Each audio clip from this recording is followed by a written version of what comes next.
The first cafe I worked in was this place.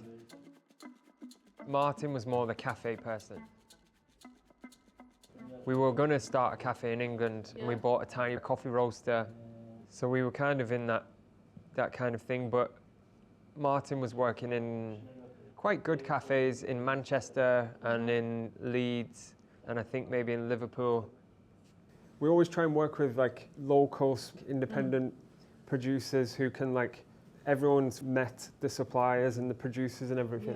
Yeah, and I guess it wasn't like we were seeking out to work specifically with like Japanese tea or anything, but it's more like we were seeking something that we thought was like a really high standard and also somebody that we felt had a good energy, and so it just made sense.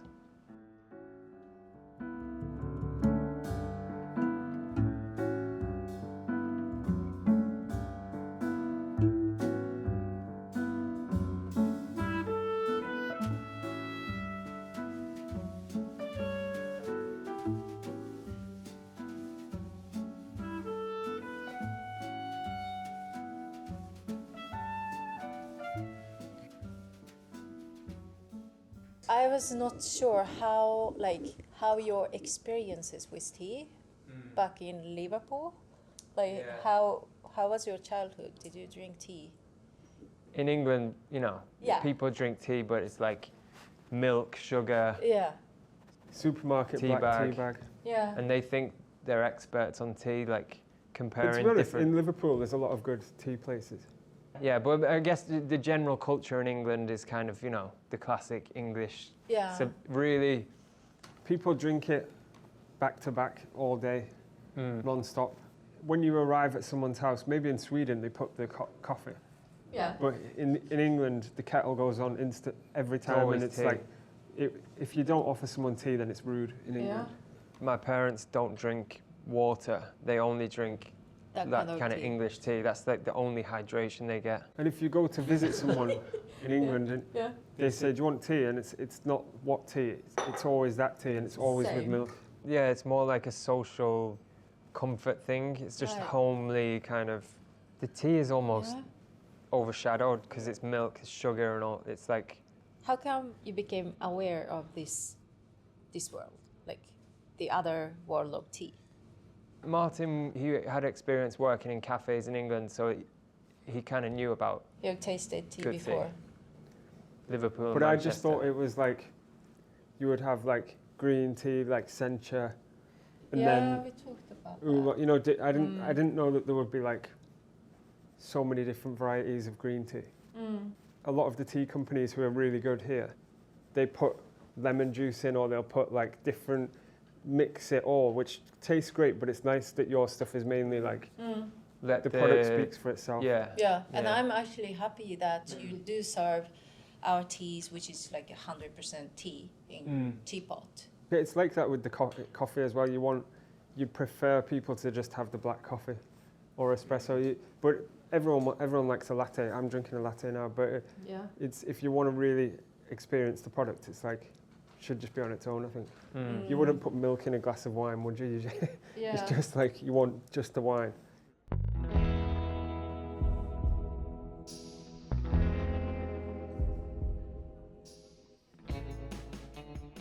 Do you feel like you're introducing new tea world to your customers?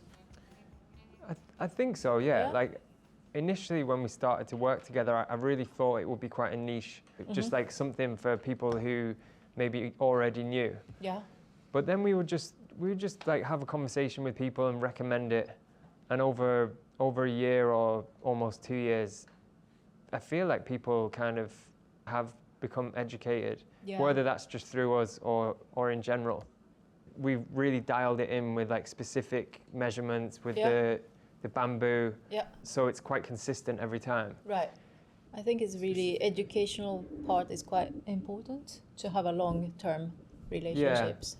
Otherwise, matcha is just a trend, and we don't want that. Yeah. Yeah. So.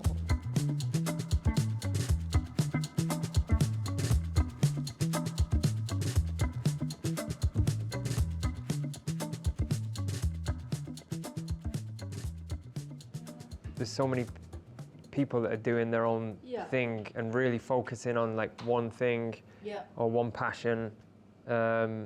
Everyone has a similar energy, you know, it's like an enthusiasm but for different things. So it's just quite nice when we can all like and it's all get one together. person or two people or just small doing what the passion kind of thing. There's like Don Dimpens with the bread and Jen with the pasta and Ivan with the beer. Pasta and it's as like well. it's just all these individuals kind of, or couples or families, or it's just a lot more fulfilling to work independently with people who are local. That's a good thing to like communicate as well, because when it costed a little bit more than an average place, and people somehow think that's like pretentious or hipster, but it's like in this cheaper place you're paying for like Coca-Cola or like these Nestle products that are like you basically just fund you know, giving money to a billionaire, whereas you pay more and you're actually supporting like a one person or two person small business.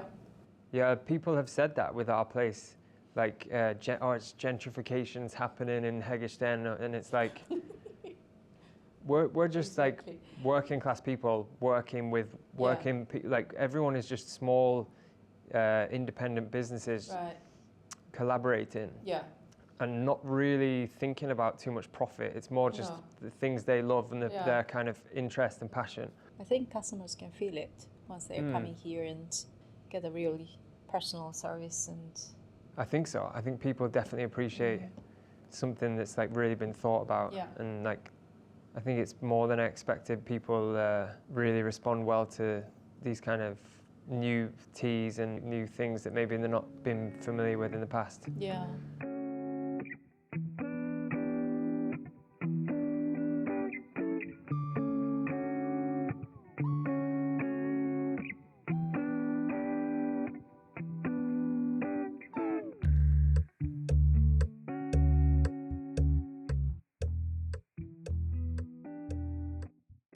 One thing that's been quite good is because we don't really sell decaf coffee. Now we always recommend the roasted matcha, the Hojicha, instead of decaf coffee. So like we'll make a cappuccino with the Hojicha, and almost nobody knows about it, but everyone I recommend it to seems to like it, and they'll come back and get more. Hojicha so like latte. Really, Hojicha is like our decaf coffee. Are you thinking of trying something new with tea for coming year or? Well, now it's like season? Springtime. What's this one that we're trying now? It's like this floral sweet tea. I can't remember the name. Which one? It's like you just use 2 leaves and it's sweet. Matcha. You tell me. Matcha. Yeah. There you go. That means literally sweet tea. Oh, okay. Yeah. But it's so nice. It's just like it's so subtle, you know. It's like, what was it? Just 2 leaves. And you only infuse for 1 minute. And it's like has some sweetness and That might surprise. So maybe like that's. And then iced Sencha. Good. Very good. Good. Cold brew, like slow cold brew. Nice. Then it's tempting to put like lemon, but. You're good. It's nice on its own, You're good. You can have them separately. Yeah.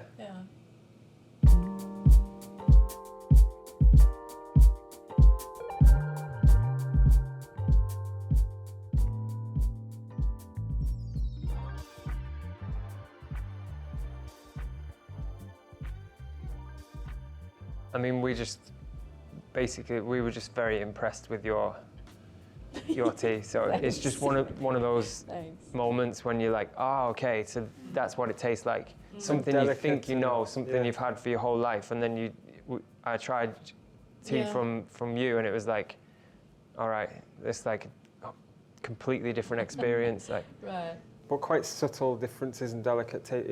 It's not like full flavour. It's very like soft and that's why. Textures.